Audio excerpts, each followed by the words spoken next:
semuanya. Hari ini kita akan membahas mengenai hilirisasi industri tambang emas dan nikel di Indonesia.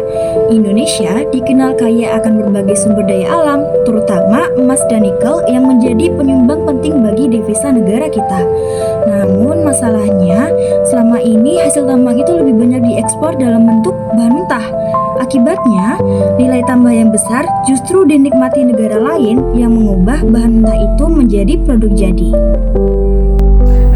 Mari kita lihat lebih dekat. Emas dari tambangan di Papua, Sulawesi, dan beberapa daerah lain sebagian besar masih dijual sebagai bullion atau emas mentah. Padahal emas bisa diolah menjadi berbagai produk bernilai tinggi seperti perhiasan, komponen elektronik, dan peralatan medis. Sementara itu, nikel Indonesia terutama dari Sulawesi dan Maluku merupakan salah satu cadangan terbesar dunia. Maka dari itu, nikel sangat penting untuk industri baterai, kendaraan listrik, stainless steel, dan beragam produk teknologi lainnya.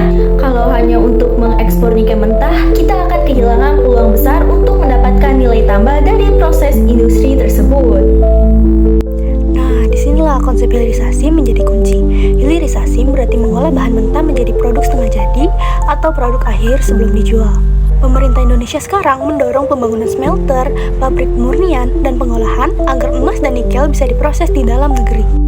Dengan begitu, Indonesia tidak hanya mengekspor bahan mentah, tapi juga menghasilkan bahan baku industri, komponen baterai, hingga produk perhiasan. Manfaatnya besar, pendapatan negara meningkat, lapangan kerja baru tercipta, dan ketergantungan pada ekspor mentah berkurang. Meski begitu, bukan artinya hilirisasi itu tanpa tantangan. Kita masih butuh teknologi yang canggih, investasi yang besar, dan juga tenaga kerja yang terampil. Selain itu, menjaga lingkungan juga gak kalah penting.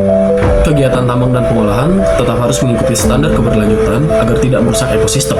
Jika tantangan ini dapat diatasi, hilirisasi dapat membuat Indonesia lebih naik kelas. Bukan hanya sebagai pengekspor bahan mentah, tetapi juga sebagai produsen untuk produk bernilai tinggi di pasar global. Dengan kebijakan yang tepat dan dukungan dari semua pihak, kekayaan emas dan nikel kita akan memberi manfaat bagi kesejahteraan bangsa ini.